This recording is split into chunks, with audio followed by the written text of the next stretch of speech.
Wyoming's endless prairies can play tricks on the mind. That's what Sheriff Patrick O'Brien kept telling himself in the months following the incident that would eventually force him to question everything he believed about life, death, and duty.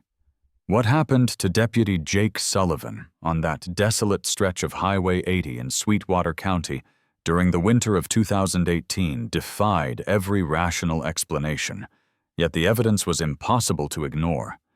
It was January 23rd, one of those brutally cold Wyoming nights where the temperature drops to -30 and the wind cuts through steel like it's paper. Deputy Sullivan was working the night shift, patrolling a 60-mile stretch of highway between Rock Springs and Rawlins. It was a lonely assignment, the kind that tested an officer's mental fortitude, but Jake had volunteered for it. He was newly married, trying to save money for a house, and the night differential pay helped stretch his sheriff's deputy salary.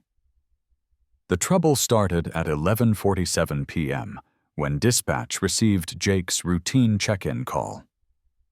Everything seemed normal. He reported his location at mile marker 142, mentioned that traffic was light due to the weather, and confirmed that he was continuing his patrol route eastbound. Dispatch acknowledged, and that was the last normal communication anyone had with Jake Sullivan. At 12:15 a.m., dispatch tried to raise Jake for his next scheduled check-in. No response. They tried again at 12:20, then 12:25. By 12:30, Sheriff O'Brien was en route to Jake's last known location with 2 additional units following behind. What they found at mile marker 142 made no sense.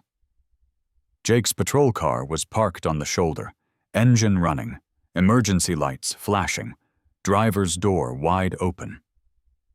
The interior dome light illuminated the empty front seat, and Jake's radio was crackling with dispatch's increasingly frantic calls, but Jake was nowhere to be found. Sheriff O'Brien approached the vehicle cautiously, his hand resting on his weapon. The car was warm, the coffee in Jake's thermos was still hot, and his logbook showed an entry timed at 11:52 p.m. Mile 142, all quiet. But the deputy who had made that entry had vanished into the Wyoming night. A search began immediately. Highway 80 in that area ran through 40 miles of empty prairie with no towns, no rest stops, no buildings of any kind. The nearest ranch house was 12 miles away. If Jake had left his patrol car voluntarily, where could he have gone? And why would he abandon his vehicle in sub-zero temperatures without his winter coat, which was still hanging in the back seat? The search teams worked through the night, using helicopters with thermal imaging, tracking dogs, and dozens of volunteers from surrounding counties. They searched a 20-mile radius around Jake's abandoned patrol car, looking for any sign of the missing deputy. What they found was disturbing, but not in the way anyone expected. At 4:30 a.m., the helicopter crew reported something unusual. About 3 miles east of where Jake's car was found, their thermal cameras detected what appeared to be a heat signature moving across the prairie. It was roughly human-sized and moving at a steady pace toward the highway. Ground units were dispatched to intercept. When the search team reached the location indicated by the helicopter, they found footprints in the snow. Boot prints that matched the treads of Jake's duty boots, walking in a straight line across the open prairie toward Highway 80. But there were problems with the tracks that no one could explain. First, the prints appeared to start from nowhere. The search team followed them backward for over a mile, but they never found a point of origin. It was as if Jake had materialized in the middle of the prairie and started walking toward the road. Second, the depth and spacing of the prints were wrong. Jake Sullivan was 5 feet 10 inches tall and weighed 180 pounds. But these footprints were pressed deep into the frozen ground, as if made by someone much heavier. and the stride length was nearly 4 feet between steps, far longer than any normal human gait. Most disturbing of all, the prints were perfectly straight. No deviation, no stumbling, no signs of someone struggling through knee-deep snow in sub-zero temperatures. Just a perfect line of deep boot prints leading toward the highway. The search team followed the tracks for 2 miles until they reached Highway 80, about half a mile east of where Jake's patrol car was still parked. The footprints led directly to the edge of the pavement and then simply stopped. There were no prints on the asphalt, no signs that Jake had crossed the road, and no indication of where he had gone from there. Sheriff O'Brien was standing at the edge of the highway, staring at the point where the footprints ended, when his radio crackled to life. "Sheriff, this is dispatch. We're receiving radio traffic from Unit 47. Unit 47 was Jake Sullivan's patrol car. What kind of traffic? O'Brien asked. It's Deputy Sullivan, sir. He's requesting backup at mile marker 156. Sheriff O'Brien felt ice-cold dread fill his stomach. Mile marker 156 was 14 miles east of where they were standing. Dispatch, run that again. Are you certain it's Sullivan? Positive ID on the voice, Sheriff. It's definitely Deputy Sullivan. But, sir, there's something wrong with the transmission. The audio is distorted and he sounds different. O'Brien jumped in his vehicle and raced toward mile marker 156, his mind spinning with questions. How could Jake be 14 miles away from his abandoned patrol car? How had he gotten there so quickly across open prairie? And if he was all right, why hadn't he responded to any of the radio calls during the search? When O'Brien arrived at mile marker 156, he found nothing. Empty highway stretching in both directions, no sign of Jake or any other vehicles. He radioed dispatch. "I'm at 156, nothing here." "Are you still receiving transmissions from Unit 47? "Negative, Sheriff." Last transmission was about 5 minutes ago. Deputy Sullivan reported all quiet at mile marker 156, then went silent again. Over the next hour, the pattern repeated itself. Jake's voice would come over the radio, reporting his position at various mile markers along Highway 80, always moving east, always claiming that everything was all quiet. But when units responded to his reported locations, they found nothing. The transmissions were definitely Jake's voice, but there was something unsettling about them. The cadence was wrong. The tone was flat and emotionless, and there were strange background sounds. Wind that was too loud, static that formed almost musical patterns, and occasionally what sounded like other voices whispering just at the edge of hearing. At 6:15 a.m., as dawn was breaking over the Wyoming prairie, Jake's voice came over the radio one final time. "Unit 47 to dispatch. Patrol complete. Returning to station." Sheriff O'Brien was at the station when Jake Sullivan walked through the front door at 6:45 a.m. He looked exactly as he always did. Clean uniform, regulation haircut, the same easy smile that had made him popular with both his colleagues and the community. But there were details that made O'Brien's blood run cold. Jake's boots were perfectly clean, with no snow, mud, or signs that he had walked across miles of prairie. His uniform was immaculate, pressed and spotless as if he had just put it on. Most disturbing of all, Jake seemed to have no memory of the previous 8 hours.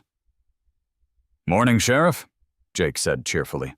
"Quiet night on Highway 80. Nothing to report." "Jake," O'Brien said carefully, "where have you been?" "We've been looking for you all night." Jake's expression didn't change. "I've been patrolling Highway 80, sir. Mile markers 140 through 180, just like you assigned. Everything was all quiet. O'Brien showed Jake the incident reports from the night search, the photographs of the abandoned patrol car, the documentation of the strange footprints in the snow. Jake examined everything with polite interest, but seemed genuinely confused by what he was seeing. "I don't understand, Sheriff." "This says my patrol car was found abandoned at mile marker 142, but I've been driving it all night." "Look." Jake gestured toward the parking lot, where his patrol car sat in its usual spot, clean and properly parked. O'Brien went outside to examine the vehicle. It was the same car they had found abandoned on Highway 80 with the engine running and the door open. The same coffee-stained logbook, the same equipment, even the same quarter tank of gas. But now it was parked at the station, as if Jake had driven it there normally. The surveillance cameras at the sheriff's station showed Jake's patrol car pulling into the parking lot at 6:43 a.m., and Jake walking into the building 2 minutes later. But the cameras had no record of the car leaving the previous evening, even though multiple witnesses had seen Jake drive away to start his shift. Sheriff O'Brien ordered a complete medical and psychological evaluation for Jake Sullivan. The results were disturbing in their complete normalcy. Jake was in perfect health, showed no signs of hypothermia or frostbite despite allegedly spending hours in sub-zero temperatures, and displayed no symptoms of memory loss or psychological trauma. According to every test they ran, Jake Sullivan was exactly the same man who had started his patrol shift 12 hours earlier. But the other deputies began to notice subtle changes. Jake's radio voice sounded slightly different, flatter, more mechanical. His driving patterns became unnaturally precise, following patrol routes with mathematical exactness that human officers rarely achieved. And sometimes, when Jake thought no one was watching, he would stand perfectly still for minutes at a time, staring at nothing with an expression of complete emptiness. The real test came 2 weeks later, when Jake was assigned to patrol Highway 80 again. Sheriff O'Brien secretly followed him at a distance, staying far enough back to avoid detection, but close enough to maintain visual contact. What he observed made him question everything he thought he knew about the man who had worked for him for 3 years. Jake's patrol car moved down Highway 80 at exactly 55 miles per hour, never varying its speed by even 1 mile per hour. It stopped at every mile marker for exactly 90 seconds, then continued to the next marker with mechanical precision. When O'Brien used binoculars to observe Jake during these stops, he saw the deputy sitting motionless behind the wheel, staring straight ahead with no expression on his face. But the most disturbing observation came at 11:47 p.m., exactly 24 hours after Jake's original disappearance. O'Brien watched through his binoculars as Jake's patrol car pulled over at mile marker 142, the same location where the abandoned vehicle had been found. Jake got out of the car, left the engine running and the door open, and walked into the prairie in the exact direction where the mysterious footprints had been discovered. O'Brien followed at a distance, using night vision equipment to track Jake's movement across the snow-covered prairie. What he saw challenged everything he believed about reality. Jake Sullivan walked in a perfectly straight line across the prairie, his steps falling exactly in the locations where the previous footprints had been found. But he wasn't alone. There were other figures walking with him, dim, translucent shapes that seemed to flicker in and out of existence. Sometimes O'Brien could count as many as 12 figures walking in perfect formation across the empty landscape. The procession continued for 3 miles until they reached a location where the prairie dipped into a shallow valley. There, Jake and the other figures simply stopped. They stood in perfect silence for exactly 1 hour, motionless as statues, while the Wyoming wind howled around them. At exactly 1:47 a.m., Jake turned and walked back toward Highway 80, again following the same path with mechanical precision. The other figures followed, their ghostly forms keeping pace with the living deputy. When they reached Jake's patrol car, the spectral figures simply faded away, leaving Jake alone to drive back to his patrol route. For the next 6 hours, Jake continued his patrol as if nothing had happened. He made his scheduled radio calls, responded normally to dispatch, and completed his shift without incident. When he returned to the station at 7 a.m., he had no memory of the night's strange journey into the prairie. Sheriff O'Brien's investigation into the Highway 80 incidents led him to disturbing historical records. The stretch of road where Jake had disappeared had been the site of multiple unexplained incidents dating back to its construction in the 1950s. In 1967, a highway patrol officer named Robert Hayes had vanished during a routine night patrol. His car was found abandoned at mile marker 142, engine running, door open. Hayes reappeared 3 days later with no memory of where he had been. He continued working for the Wyoming Highway Patrol for another 15 years, but colleagues noted that he was different after his disappearance, more mechanical in his behavior, unnaturally precise in his duties. In 1983, a sheriff's deputy named Maria Santos disappeared under identical circumstances. Like Jake Sullivan, she reappeared at the station the next morning with no memory of the intervening hours. Santos served for another decade before retiring, but family members later reported that she had become increasingly distant and emotionally detached after her experience on Highway 80. The pattern repeated every few years. Law enforcement officers would disappear during night patrols on Highway 80, only to return with no memory of where they had been. All of them continued their careers normally, but all of them were somehow changed by the experience. O'Brien's research led him to county records from the 1880s, long before Highway 80 existed. He discovered references to a phantom cavalry patrol that pioneers reported seeing in the area. Ghostly soldiers marching across the prairie in perfect formation, always moving in the same direction, always appearing at the same time of night. According to the historical accounts, the Phantom Patrol was believed to be the spirits of soldiers who had died during a blizzard while on a scouting mission.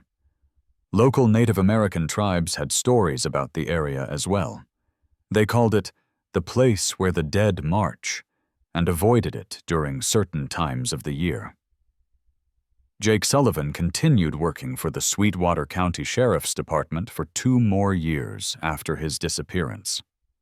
To outside observers, he was the same competent, reliable deputy he had always been. But those who worked closely with him noticed the subtle changes that had occurred that night on Highway 80.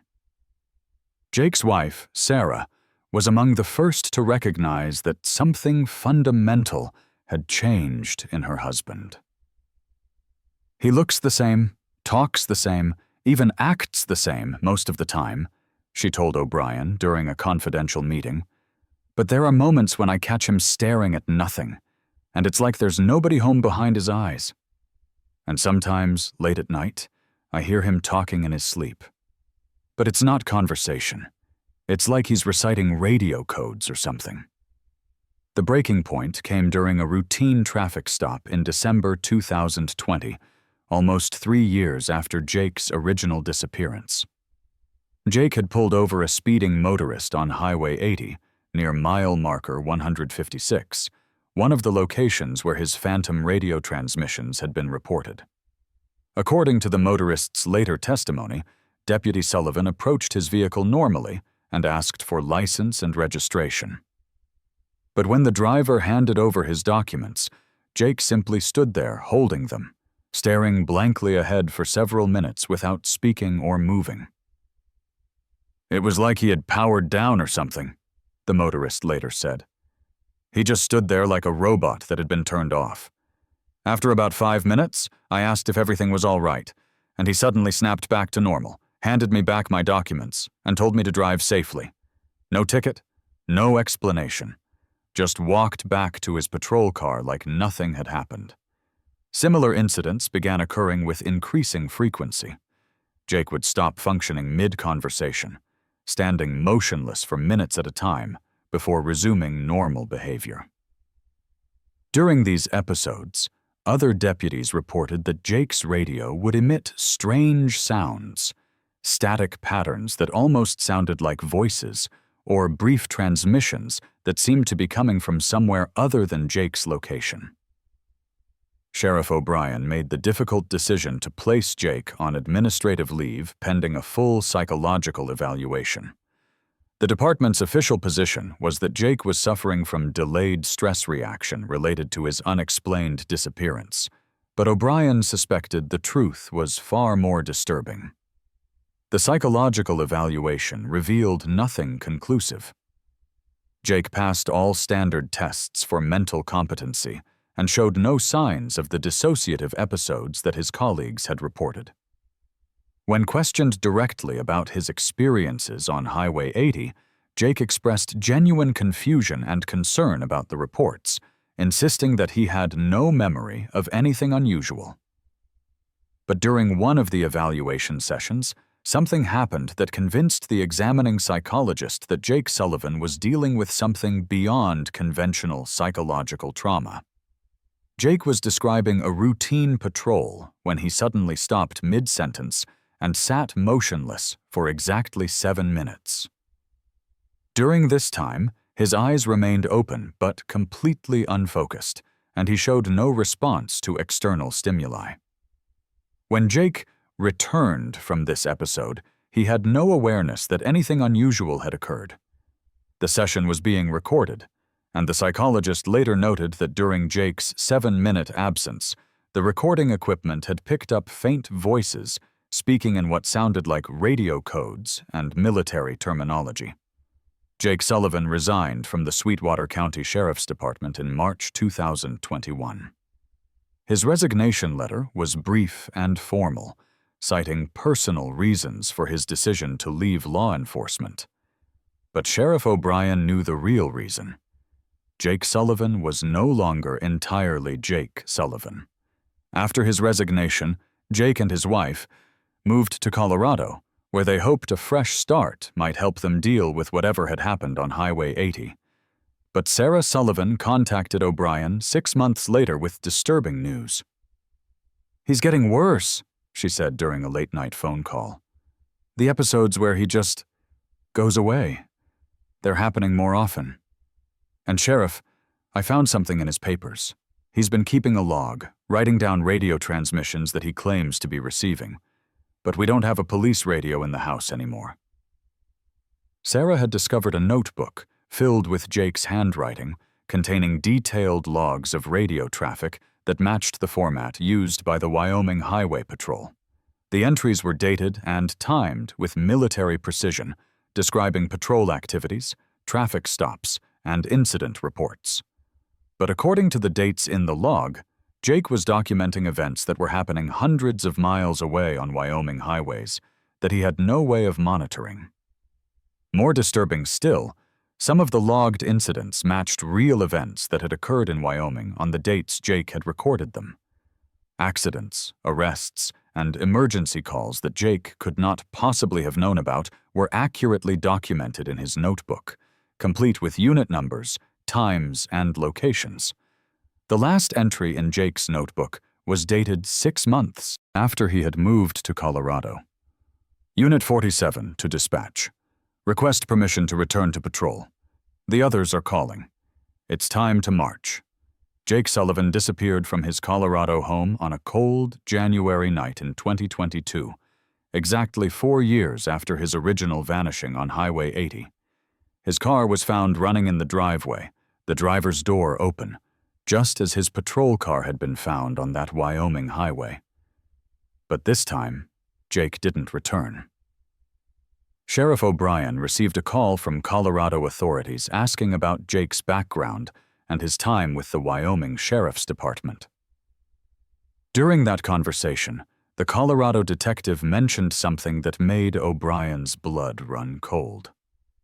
"The weird thing is," the detective said, "we've got reports from truckers driving through Wyoming that they've been seeing a patrol car on Highway 80, always around mile marker 142. But when our Wyoming counterparts check it out, there's never anyone there. Just empty highway." O'Brien knew without being told that the phantom patrol car would be Unit 47, and that somehow Jake Sullivan had found his way back to Highway 80. Back to march with the others, who had been claimed by whatever existed in that desolate stretch of Wyoming prairie. The reports continue to this day. Drivers on Highway 80 occasionally report seeing patrol cars that vanish when approached, or hearing radio chatter on emergency frequencies that doesn't match any official communications. And sometimes, on the coldest winter nights, people driving through Sweetwater County report seeing figures walking across the prairie in perfect formation, marching through the darkness toward some unknown destination. If you're someone who finds yourself fascinated by these encounters with the unexplained, if you've ever wondered what secrets lie hidden in Wyoming's vast emptiness, remember Jake Sullivan's story. Some duties transcend death, and some patrols never end. The phantom officers of Highway 80 are still out there, still maintaining their eternal watch over a stretch of road where the living and the dead share the same beat. Sheriff Linda Hayes thought she'd seen the worst that humanity could offer during her 18 years in law enforcement. Domestic violence, child abuse, drug-related murders. The darkness that people could inflict on each other had long since stripped away any illusions she might have had about human nature. But nothing in her extensive experience could have prepared her for the case that arrived at her desk on a warm June morning in 2019, involving the abandoned children of Carbon County. The call came in at 7:23 a.m. from a concerned social worker named Janet Morrison, who worked for the Wyoming Department of Family Services. Janet had been trying for 3 days to make contact with the Whitman family, who lived on an isolated ranch 40 miles south of Rawlins. The family had missed 2 consecutive appointments for a routine welfare check on their 4 children, and phone calls to the house went unanswered. "Sheriff Hayes," Janet said, her voice tight with worry. "I've been doing social work for 12 years, and I've never had a family just disappear like this. The Whitmans have always been cooperative, even eager to work with us. For them to miss appointments without explanation, something's wrong." Sheriff Hayes knew the Whitman case. Robert and Mary Whitman had adopted 4 children over the past 5 years, siblings who had been removed from an abusive home situation. The adoptions had been considered a success story, and the family had been working with social services to finalize the legal processes. For them to suddenly become unresponsive was indeed unusual. Hayes assigned Deputy Tom Rodriguez to accompany her to the Whitman Ranch. The drive took them through some of Wyoming's most isolated terrain, rolling hills covered with sagebrush, broken by occasional creek beds and scattered oil wells. The Whitman property was at the end of a 10-mile dirt road that hadn't seen maintenance in years. As they approached the ranch house, something felt immediately wrong.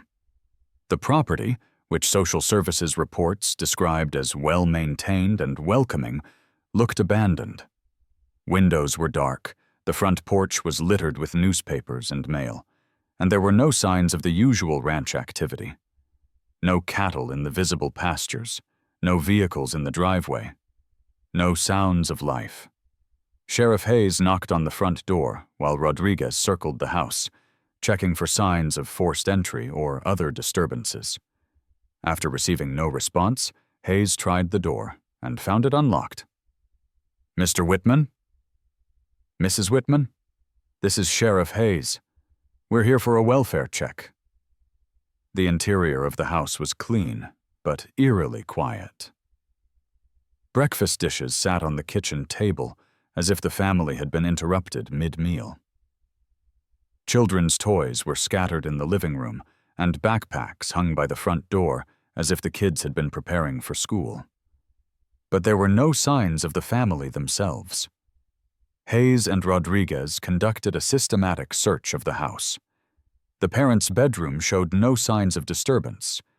The bed was made, clothes were neatly arranged in closets, and personal items like wallets and car keys were exactly where they should be.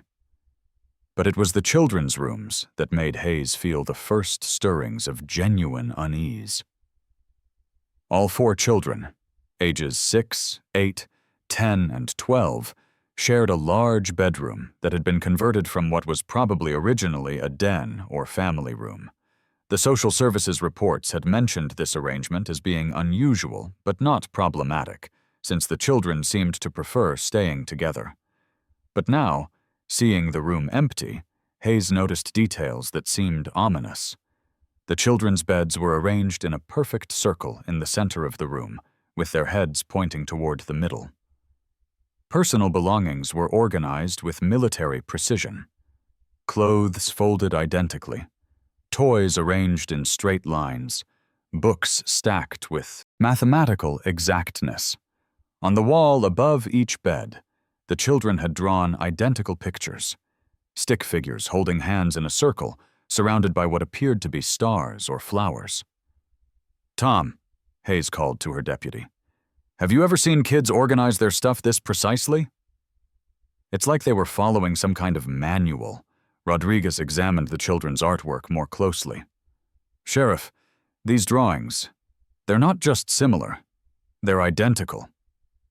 Same crayon colors, same proportions, same everything. It's like they all copied the same template." On the children's shared desk, Hayes found schoolwork and drawings that deepened her concerns. Math homework was completed with perfect accuracy, but the handwriting on all 4 assignments looked virtually identical despite being signed with different names. Art projects showed the same obsessive precision. Every line straight, every color applied with mechanical evenness, every detail replicated exactly across all 4 children's work. But the most disturbing discovery was a notebook that appeared to contain a schedule. Written in the same precise handwriting that had completed the school assignments, the notebook detailed a daily routine that was rigorous beyond what any normal family would require of children. 5 a.m., wake up, make beds. 5:15 a.m. Personal hygiene, 15 minutes exactly. 5:30 a.m. Dress in assigned clothes, 5:45 a.m. Morning exercises, 30 minutes. 6:15 a.m. Breakfast preparation, 6:30 a.m. Breakfast, 20 minutes exactly. 6:50 a.m. Kitchen cleanup. 7 m. School preparation. 7:30 a.m. Depart for school. The schedule continued through every minute of the day, including precise timing for homework, chores, meals, and even recreation time. Most unsettling of all, the schedule ended at 9 p.m. with an entry that simply read, "Sleep preparation. Listen for instructions." Hayes contacted social services to review the case file more thoroughly. What Janet Morrison told her over the phone made the empty house seem even more ominous. "Sheriff, I've been thinking about this case all morning, and there were some things about the Whitman children that I probably should have paid more attention to. The kids were always perfectly behaved during our visits. Too perfectly behaved. They spoke in unison sometimes, finished each other's sentences, and they seemed to anticipate questions before I asked them. What about the parents? Any red flags there?" "That's just it," Janet replied. "Robert and Mary Whitman seemed like model adoptive parents, patient, loving, dedicated to the children's welfare. But now that I think about it, there were times when they seemed almost surprised by their own children's behavior, like they were proud of how well-behaved the kids were, but also slightly puzzled by it." Hayes decided to expand the search beyond the house. The Whitman Ranch covered nearly 800 acres of rugged terrain, with several outbuildings, equipment sheds, and at least 2 old homesteads that dated back to the early 1900s. If the family had encountered some kind of trouble on the property, they could be anywhere within that vast area. The search began with the closest outbuildings. In the barn, Hayes and Rodriguez found the Whitmans' vehicles, 2 pickup trucks and a sedan, all parked normally with no signs of hasty departure. Feed bins were full and water systems were functioning, but there was no livestock to be found. According to neighbors and social services records, the Whitmans had kept cattle, horses, and chickens, but the animals had vanished along with the family. It was Rodriguez who made the first significant discovery. In a tool shed behind the main house, he found evidence that someone had been living there recently. Blankets were arranged on the floor, empty food cans were stacked neatly in one corner, and there were clear signs that the space had been used as a temporary shelter. But the most disturbing aspect of the makeshift campsite was how it was organized. Like the children's bedroom, everything was arranged with obsessive precision. The blankets were folded identically, the food cans were stacked in perfect pyramids, and personal items were arranged in straight lines with mathematical spacing between them. "Sheriff," Rodriguez said, examining the scene more closely, "look at this." On the wall of the shed, someone had written a message in what appeared to be chalk. "We are learning.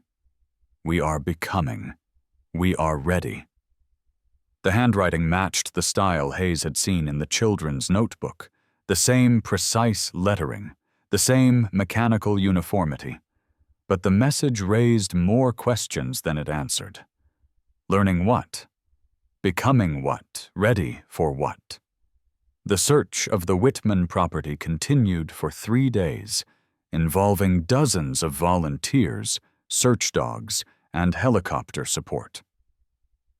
They found no trace of the missing family, but they discovered evidence that deepened the mystery rather than solving it. In an old homestead cabin, about 2 miles from the main house, searchers found more signs of recent habitation. But this site was different from the tool shed campsite. Instead of the obsessive organization they had found elsewhere, this location showed signs of struggle and distress. Furniture was overturned, there were scratch marks on the walls, and what appeared to be dried blood was found on the floor. Most disturbing of all, there were restraint marks on the cabin's wooden posts, suggesting that someone had been tied up there.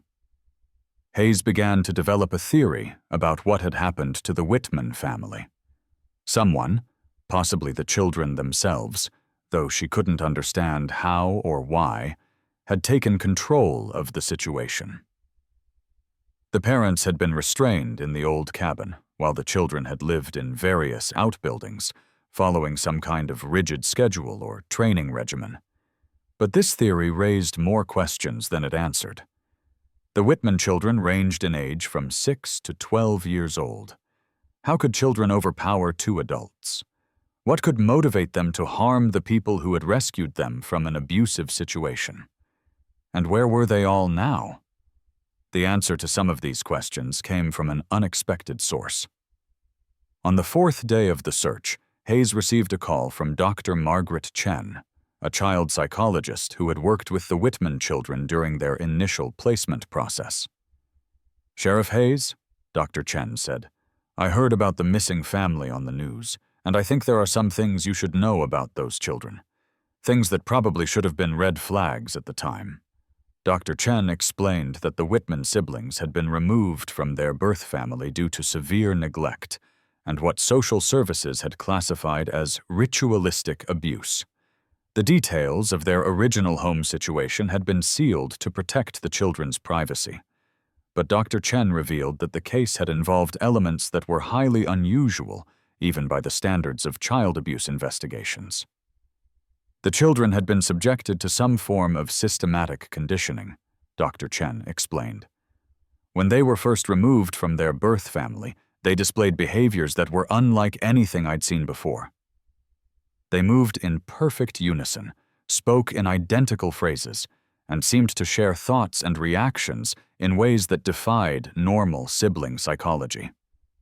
"What kind of conditioning?" Hayes asked. "That was the problem. We never figured it out completely.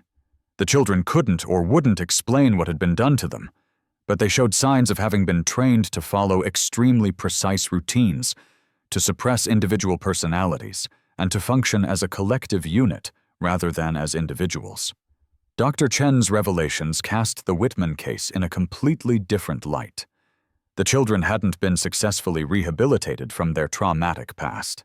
They had been carrying it with them all along, and somehow that conditioning had eventually reasserted itself, with horrific consequences for their adoptive family. But Hayes still needed to find the missing family, and Dr. Chen's information provided a potential lead. The children's original home had been in a remote area of Carbon County, about 60 miles from the Whitman Ranch. If the conditioning was reasserting itself, it was possible that the children were trying to return to their place of origin. Hayes and Rodriguez drove to the location of the children's birth family home the next morning. What they found there challenged every assumption Hayes had made about the case. The original family property had been abandoned for over 5 years, since the children's removal and their birth parents' incarceration. The house was a dilapidated trailer surrounded by rusted equipment and debris, but there were clear signs of recent occupation. Someone had been living at the site and had made extensive modifications to the property. New structures had been built using salvaged materials, small, identical cabins arranged in a perfect circle around the original trailer. Each cabin was exactly the same size, with the same basic layout, and they were connected by perfectly straight pathways that formed geometric patterns when viewed from above. Hayes felt her blood run cold as she recognized the organization pattern. It was the same obsessive precision they had found in the children's bedroom, the tool shed campsite, and the notebook schedule, but scaled up to encompass an entire compound. "Tom," she said to Rodriguez, "we need backup. And we need it now." As they waited for additional units to arrive, Hayes and Rodriguez observed the compound from a safe distance using binoculars. What they saw made Hayes question whether she was dealing with a conventional criminal situation or something far more disturbing. There were people moving around the compound, adults and children, but their behavior was unnaturally coordinated. They moved in formation, performed tasks with mechanical precision, and seemed to be following some kind of predetermined schedule. When one person stopped to perform a task, others would automatically adjust their movements to maintain the overall pattern. But the most unsettling observation was the children themselves. Hayes could see 4 young figures that matched the ages and general descriptions of the missing Whitman siblings. But there were also other children, at least 6 additional young people who appeared to be following the same behavioral patterns. "Sheriff," Rodriguez whispered, "how many kids are supposed to be down there?" Hayes rechecked the case files. The Whitman family consisted of 2 parents and 4 children. But the compound showed evidence of housing at least 12 people, and possibly more. When backup units arrived, Hayes organized a tactical approach to the compound. Given the presence of children and the unknown nature of the situation, she wanted to minimize the risk of violence while ensuring officer safety. The plan was to surround the compound and attempt to make contact with the occupants using loudspeakers. But as the tactical team moved into position, something unexpected happened. The activity in the compound suddenly stopped. All the figures Hayes had been observing simply froze in place, as if someone had pressed a pause button. Then, moving in perfect unison, Every person in the compound turned to look directly at the approaching officers. Even from a distance of several hundred yards, Hayes could see that their faces were completely expressionless. No fear, no surprise, no emotion of any kind. Just blank stares directed at the law enforcement team with unsettling focus. "All units, hold position," Hayes radioed. "Do not approach until we understand what we're dealing with." For several minutes, the standoff continued. The compound's occupants remained motionless, staring at the officers with that same blank expression. Then, as if responding to some signal that only they could hear, they began to move again. But instead of the coordinated activity Hayes had observed earlier, the occupants began to retreat into the buildings. They moved with the same mechanical precision, but now they were disappearing from view with military efficiency. Within minutes, the compound appeared completely deserted. Hayes waited another hour before ordering her team to move in, but she had a sinking feeling that they would find nothing useful. The compound was indeed empty, but what the officers discovered inside the buildings was more disturbing than finding the occupants would have been. Each of the small cabins was furnished identically: a single bed, a small table, and a wooden chest containing identical sets of clothes. The walls were covered with the same type of drawings Hayes had found in the Whitman children's bedroom. Stick figures holding hands in circles, surrounded by symbols that looked like stars or flowers. But these drawings were different in one crucial aspect. They showed progression. The earliest drawings, found in what appeared to be the oldest cabin, showed simple stick figures. But as Hayes moved through the compound, the drawings became more complex and detailed, showing elaborate scenes of groups of people performing coordinated activities. The final set of drawings, found in the newest cabin, depicted something that made Hayes's blood run cold. They showed detailed maps of Wyoming, with specific locations marked by the same star-like symbols.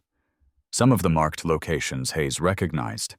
They were addresses of families who had adopted children from the Wyoming foster care system over the past 5 years. "Rodriguez," Hayes called. "Get on the radio to dispatch. I need addresses verified for these locations, and I need welfare checks started immediately." Of the 12 locations marked on the children's maps, 8 were confirmed addresses of families who had adopted siblings from troubled backgrounds. When Hayes contacted social services to cross-reference the cases, a horrifying pattern emerged. All of the adoptive families had been working with the same social worker, Janet Morrison, the woman who had first reported the Whitman family missing. All of the adopted children came from situations involving ritualistic abuse that had been deliberately vague in the official reports. And all of the families had been considered success stories by the state adoption program. Hayes immediately dispatched units to conduct welfare checks on the 8 families identified by the drawings. What they found confirmed her worst fears. The Patterson family in Cheyenne, missing for 6 days, but no one had reported them because they were between social worker visits. The Rodriguez family in Casper, gone for over a week, with neighbors assuming they had taken a vacation. The Chen family in Laramie, vanished 3 days ago, their disappearance noticed only when the father failed to show up for work. In total, 7 of the 8 families were missing under circumstances identical to the Whitman case. Homes left, as if the occupants had simply vanished. Mid-activity, vehicles still in driveways, no signs of struggle or forced entry. Only one family, the Johnsons in Jackson, was found safe at their home. Hayes immediately drove to Jackson to interview the Johnson family, hoping to find answers that might help locate the missing families. What Margaret and David Johnson told her provided the final piece of the horrifying puzzle. "Sheriff," Margaret Johnson said, "we were supposed to go on a family camping trip last weekend."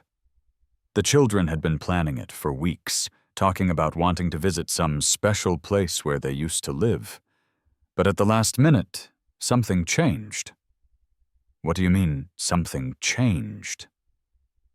The night before we were supposed to leave, our daughter Emma came to us and said they didn't want to go anymore. She said they had decided to stay home and practice being normal instead. Those were her exact words. Practice being normal. David Johnson added, "The weird thing is, all 4 of our kids made the same decision at exactly the same time. They went from being excited about the trip to wanting to stay home, and they all used almost identical words to explain why." Hayes felt a chill of recognition. The Johnson children had been exhibiting the same behavioral patterns as the other adopted siblings, but something had prevented them from following through with whatever plan the missing families had been drawn into. "Mr. and Mrs. Johnson," Hayes said carefully, "have you noticed any unusual behaviors from your children recently, changes in how they interact with each other or follow routines?" The Johnsons exchanged a look that told Hayes everything she needed to know. "Sheriff," Margaret said, "we've been worried about exactly that. The kids have become incredibly synchronized over the past few months. They finish each other's sentences, they have the same reactions to everything, and they've become obsessed with organization and schedules." Hayes arranged for the Johnson family to be placed in protective custody while she continued her investigation. She had a growing suspicion that whatever had happened to the other adoptive families was still in progress, and that the Johnson children might be the key to understanding and stopping it. Over the next week, Hayes worked with state and federal agencies to coordinate a massive search for the missing families. The investigation revealed that the original birth families, from which all these children had been removed, weren't actually families at all, but part of an organized group that had been systematically placing children in adoptive homes across Wyoming. The group, which had operated under various names over the past decade, appeared to be running some kind of long-term social experiment involving the conditioning of children. The ritualistic abuse that had led to the children's removal was actually a form of psychological programming designed to create individuals who could function as a collective unit rather than as independent personalities. The adoption placements hadn't been rescues, they had been infiltrations. The group had deliberately arranged for their conditioned children to be placed with loving, unsuspecting families throughout Wyoming. Then, after several years of appearing to be successfully rehabilitated, the programming would reassert itself, and the children would carry out whatever plan they had been trained to execute. But Hayes still didn't know what that plan actually involved, or where the missing families were being held.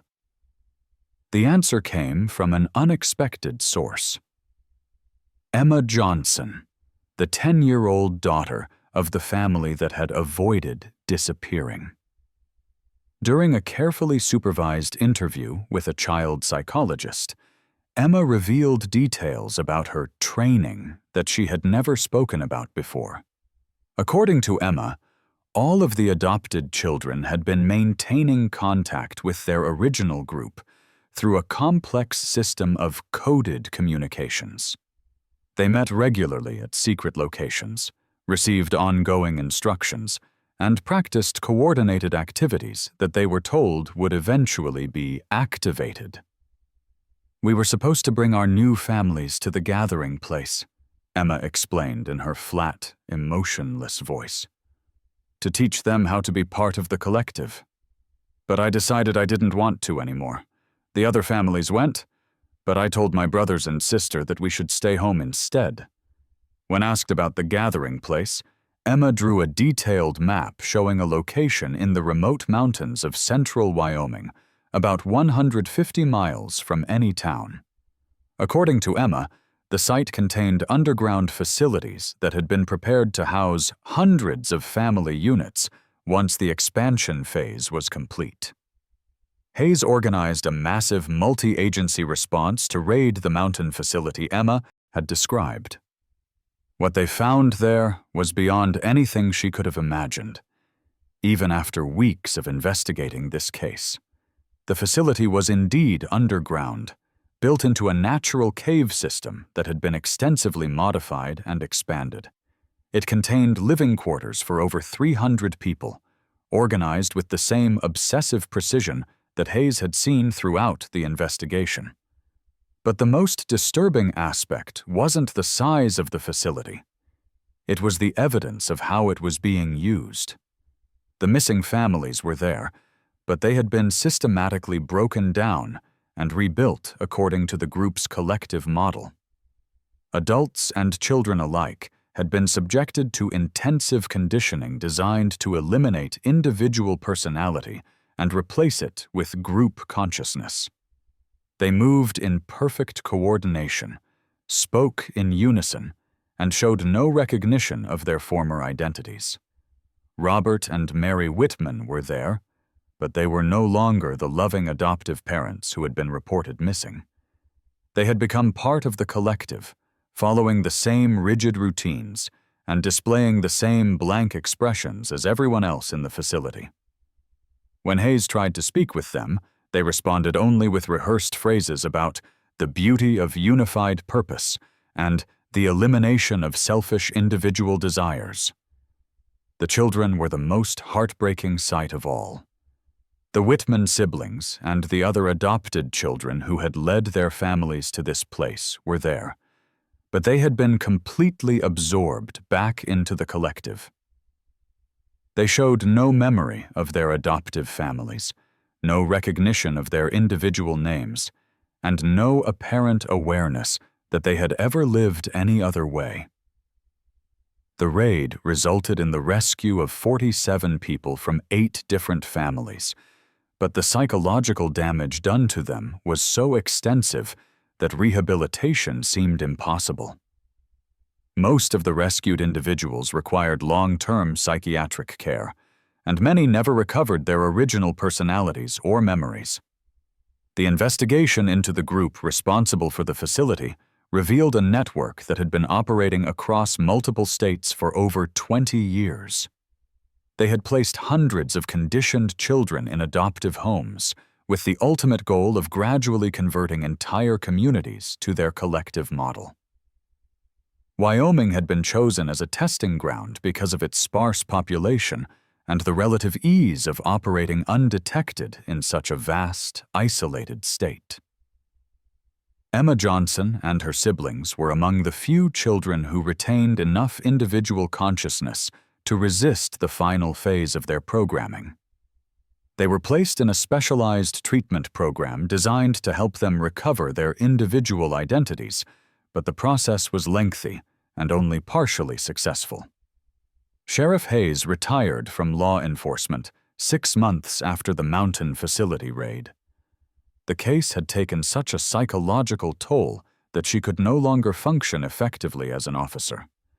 In her final report, she wrote, "This investigation has convinced me that there are forms of evil that go beyond simple criminal behavior. The systematic destruction of human individuality, the reduction of loving families to mindless collective units, represents a kind of horror that our legal system is not equipped to handle." The mountain facility was sealed and placed under federal monitoring, but Hayes knew that the network responsible for it was still active in other states. The children they had conditioned and placed in adoptive homes represented sleeper agents who could be activated at any time to carry out similar operations. To this day, adoption agencies across the western United States maintain enhanced screening procedures designed to identify children who may have been subjected to collective conditioning. But the group's methods were so sophisticated and their long-term planning so extensive that experts believe many of their placed children remain undetected in loving homes, waiting for the signal to bring their adoptive families home to facilities that may already be prepared and waiting. If you're someone who's ever considered adoption, If you've ever opened your home and heart to children who needed a second chance, remember the Whitman family's story. Love and good intentions aren't always enough to overcome the damage that dedicated evil can inflict on innocent minds. Sometimes the children you're trying to save are the ones you need to be saved from.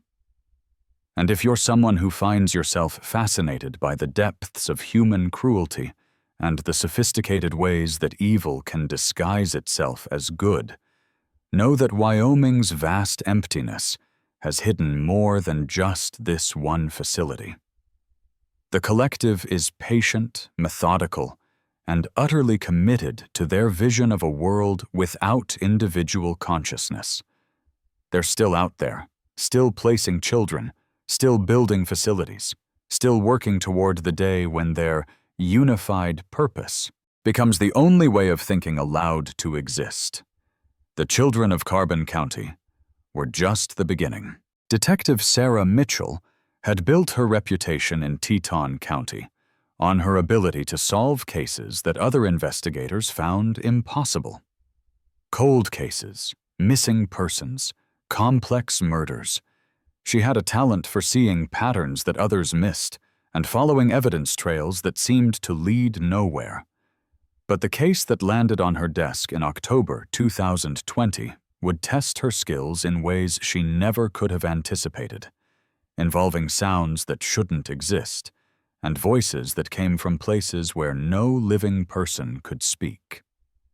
It started with noise complaints, not the usual disputes about loud music or barking dogs that small-town police departments handle regularly, but reports of sounds that defied logical explanation. The first call came from Mrs. Eleanor Sanderson, an elderly widow who lived alone in a small house on the outskirts of Jackson.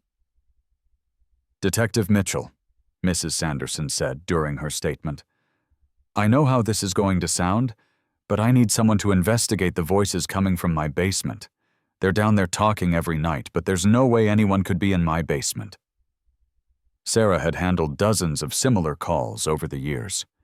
Elderly residents living alone often reported hearing voices, seeing intruders, or experiencing other phenomena that could usually be attributed to loneliness, mild dementia, or simple misunderstanding of normal household sounds.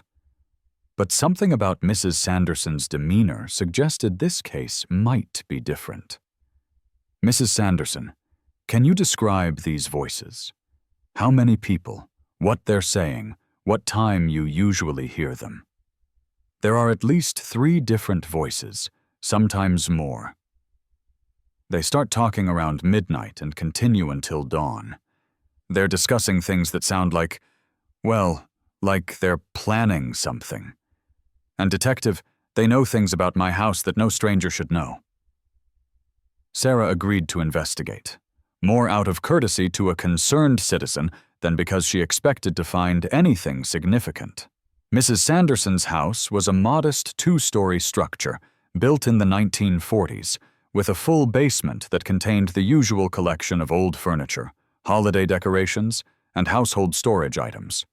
The basement was accessible only through a door in the kitchen, and Mrs. Sanderson assured Sarah that she kept it locked at all times. "I haven't been down there in months," she explained.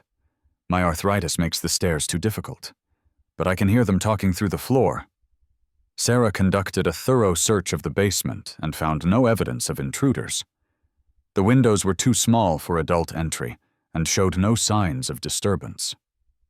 The foundation was solid, with no openings that could allow access from outside. If people were gathering in this basement to hold conversations, there was no logical way they could be getting in or out. But as Sarah prepared to leave, Mrs. Sanderson insisted that she stay until midnight to hear the voices for herself. "I know you think I'm imagining things," the elderly woman said, "but I need someone else to witness this.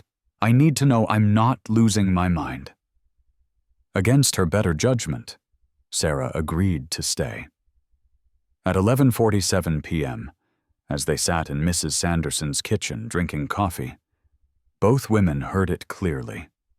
The sound of multiple people talking in the basement below. The voices were indeed distinct. At least 3 different people, possibly more.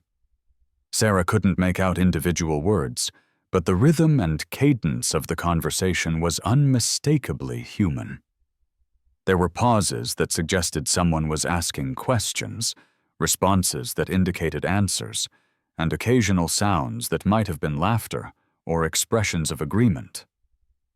Sarah immediately went to investigate, unlocking the basement door and descending the stairs with her flashlight drawn.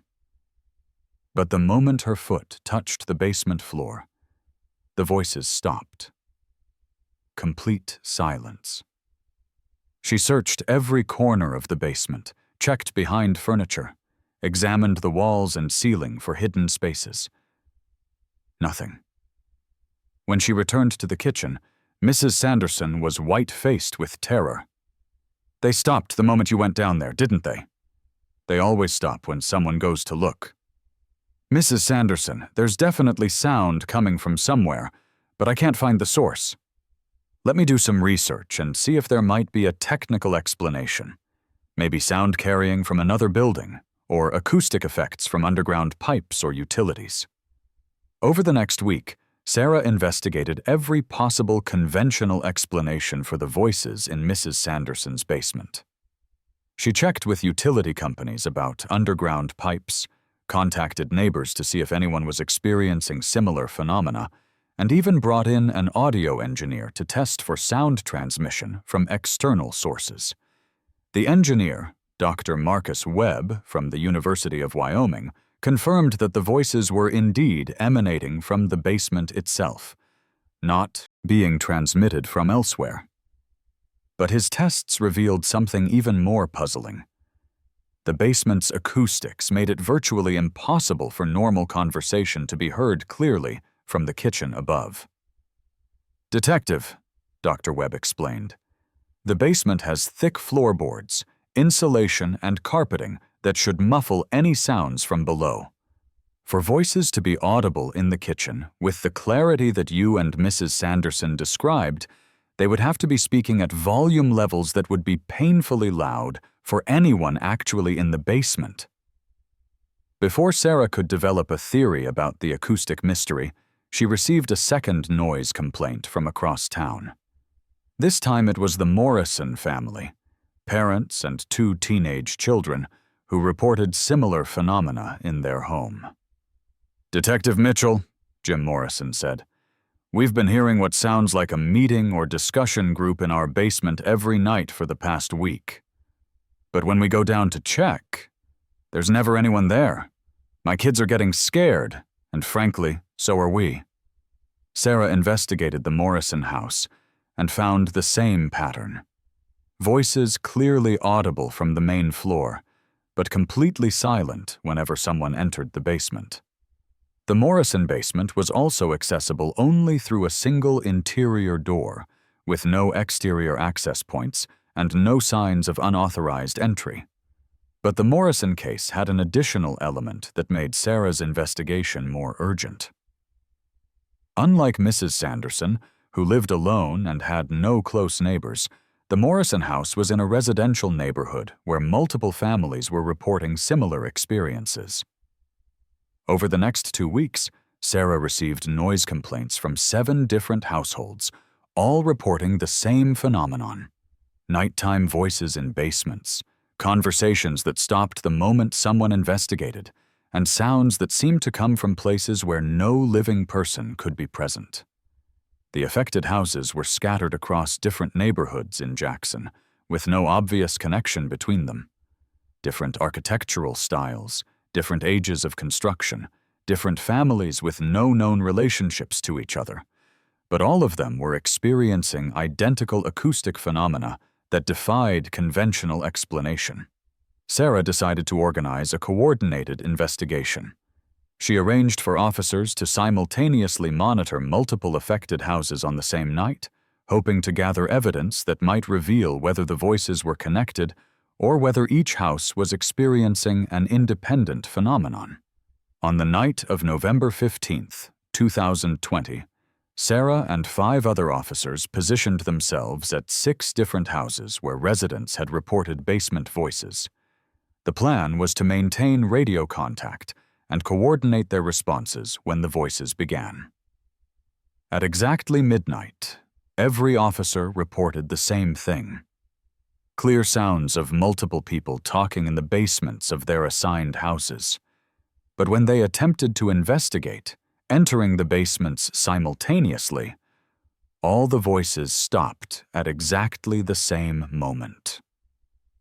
"All units," Sarah radioed, "report what you heard before entering the basement." The responses chilled her to the bone. Every officer had heard the same conversation. Not similar conversations, not parallel discussions, the exact same words, the same voices, the same timing.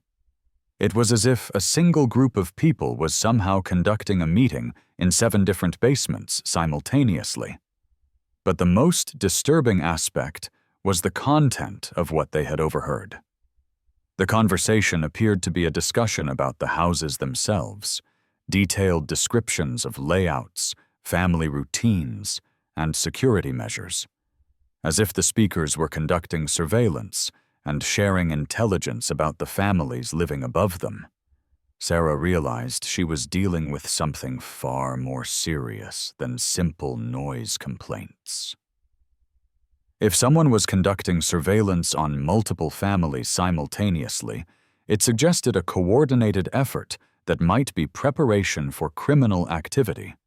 But the logistics of how such surveillance could be conducted from inside inaccessible basements remained baffling. She decided to install recording equipment in one of the affected houses, Mrs. Sanderson's, since the elderly widow lived alone and would be in less danger if the situation escalated. Hidden microphones were placed in both the kitchen and the basement, with recording equipment that would capture any sounds throughout the night. The next morning, Sarah reviewed the recordings with Dr. Webb, the acoustic engineer who had helped with the earlier investigation. What they found challenged everything they thought they understood about the case. The kitchen microphone had clearly recorded the voices that Mrs. Sanderson reported hearing. Multiple people engaged in detailed conversation from approximately midnight to 4 a.m. But the basement microphone had recorded nothing but silence during the same time period. "This is impossible," Dr. Webb said, reviewing the audio files. "We have clear recordings of voices that the kitchen microphone picked up, but the basement microphone, which is located exactly where the voices should be originating, recorded no sound at all." Sarah listened to the kitchen recording repeatedly, trying to make sense of what she was hearing. The voices were discussing Mrs. Sanderson's daily routines in disturbing detail: what time she went to bed, which doors she locked, where she kept valuable items, and when she was most vulnerable. But there were also references that made no sense in the context of a normal surveillance operation. The voices spoke about the others who came before, about preparations being made in the echo chamber, and about bringing the listeners below when the time is right. The phrase echo chamber particularly intrigued Sarah. In her research about the house, she had discovered that Mrs. Sanderson's property was built on land that had been part of a larger estate in the early 1900s. The original property had included a large mansion that was demolished in the 1940s, with several smaller houses built on the subdivided lots. According to historical records, the original mansion had featured extensive underground facilities, including a large basement room that the owner had used for entertaining. Local folklore suggested that the room had unusual acoustic properties that allowed conversations to be heard clearly throughout the mansion, even from great distances. Sarah wondered if the echo chamber mentioned in the recordings might refer to remnants of the original mansion's basement. If underground structures from the earlier building still existed beneath the current houses, it might explain how voices could be transmitted between different properties. She arranged for ground-penetrating radar to survey the affected properties, looking for evidence of underground structures that might connect the houses where families were reporting basement voices. What the radar revealed was both fascinating and terrifying. Beneath all 7 affected houses, the radar detected large void spaces that appeared to be connected by a network of tunnels. The voids were much larger than the current basements and seemed to follow the layout of structures that predated the existing homes. "Detective," the radar technician explained, "what you're seeing here is evidence of extensive underground construction. These aren't natural caves. They're artificially created spaces that form a complex network beneath this entire neighborhood." Sarah realized that the voices families were hearing weren't coming from their own basements, but from a much larger underground facility that extended beneath multiple properties. Somehow, the acoustic properties of this hidden chamber system were allowing conversations to be heard in the houses above, while making it impossible to locate the actual source of the sounds. But this discovery raised even more disturbing questions. Who was using the underground facility? How were they accessing it? And what were they planning that required such detailed surveillance of the families living above? The answer came sooner than Sarah expected, and it was more horrifying than anything she had imagined.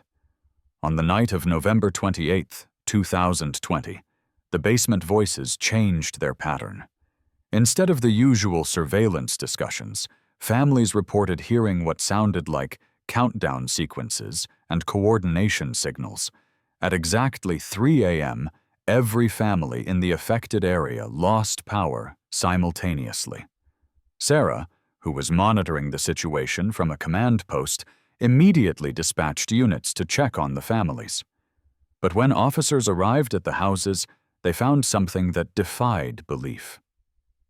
Every family was gone.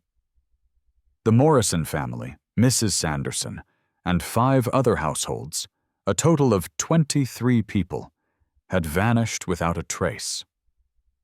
Their houses showed no signs of struggle, no evidence of forced entry, and no indication of how the occupants had been removed.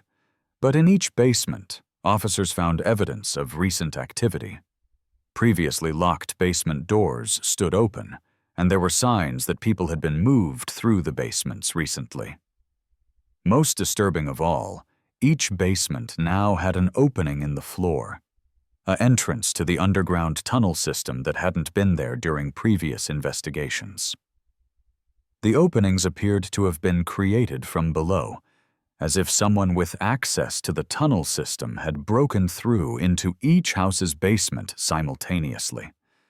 The timing had been perfect, coordinated to the minute, and executed with precision that suggested extensive planning and preparation. Sarah organized an immediate response to search the underground facility, but what her team found in the tunnel system was worse than finding nothing at all. The network was extensive, stretching for miles beneath the Jackson area, with large chambers that showed evidence of recent habitation. But the facility was empty. Whoever had been using it had vanished along with the families they had taken. The only evidence of their presence was the surveillance equipment they had left behind, sophisticated listening devices that could monitor conversations in the houses above and transmit them throughout the underground network. The missing families were never found, despite extensive searches involving federal agencies, specialized rescue teams, and massive volunteer efforts. No trace of the 23 missing people was ever discovered. The case officially remains open, but active investigation was suspended after 6 months due to lack of viable leads. But the story doesn't end there. 6 months after the disappearances, new families moved into the vacant houses, unaware of what had happened to the previous occupants. Real estate records were sealed to protect the investigation, and the new residents were told only that the houses had been vacated due to relocation for employment opportunities. Within weeks of the new families settling in, Sarah began receiving familiar reports. Voices in basements, conversations that stopped when investigated, sounds coming from places where no one should be able to speak. The echo chamber was active again. Sarah submitted a report recommending that the affected neighborhood be permanently evacuated and the underground facility sealed with concrete. Her recommendation was denied due to concerns about property values and the lack of concrete evidence of ongoing criminal activity. 3 more families disappeared over the next year, always following the same pattern. Weeks of surveillance from the underground facility, followed by simultaneous power outages and perfectly coordinated extractions through basement openings that appeared and disappeared as needed. Sarah transferred to a different county after the 3rd wave of disappearances. She couldn't handle the knowledge that families were being systematically harvested from their homes, while authorities refused to take action based on phenomena they couldn't understand or explain. The house-to-house disappearances continue in Jackson, Wyoming, to this day. Local real estate prices have dropped significantly in the affected area, but new families continue to move in, attracted by the affordable housing and unaware of the underground network that monitors their every conversation. Current residents report the same basement voices that started the pattern, but most dismiss them as old house noises or acoustic tricks. The few who contact law enforcement are told that the sounds are probably caused by settling foundations or underground utility work. But if you're someone who finds yourself drawn to Wyoming's hidden secrets, if you've ever wondered what lies beneath the surface of seemingly normal communities, remember the echo chamber of Teton County. Some neighborhoods are built on foundations that were never meant to support normal family life. Some basements connect to networks that extend far beyond the boundaries of any single home. And some voices that call to you from below aren't trying to be heard. They're listening to everything you say, planning for the night when they'll finally invite you to join the conversation that never ends. The echo chamber is still there, still listening, still waiting for the perfect moment to add your voice to the underground chorus. Sweet dreams, Jackson residents. Someone is always listening. Those of you who've heard these disturbing accounts from Wyoming's law enforcement know that the Equality State's endless horizons hide more than just cattle ranches and oil fields. These aren't just stories. They're warnings from officers who've discovered that serving and protecting sometimes means confronting forces that shouldn't exist, but do. Sheriff Patrick O'Brien learned that some duties transcend death, and that Highway 80's Phantom Patrol represents a kind of service that continues long after the officer wearing the badge has crossed into something beyond life. The deputies who walk that eternal beat are still out there, still maintaining their watch over Wyoming's most desolate highways. Sheriff Linda Hayes faced the systematic destruction of human individuality, discovering that evil can disguise itself as rescue and rehabilitation. The children of Carbon County represent a horror that goes beyond simple criminality. They're proof that love and good intentions aren't always enough to overcome the sophisticated cruelty that dedicated evil can inflict on innocent minds. Detective Sarah Mitchell encountered something that challenged the very nature of reality. Voices that exist in places where no living person can speak, surveillance networks that operate from impossible locations, and disappearances that follow patterns too precise to be natural but too impossible to be believed. Each of these cases shares a common thread. Wyoming's vast emptiness isn't empty at all.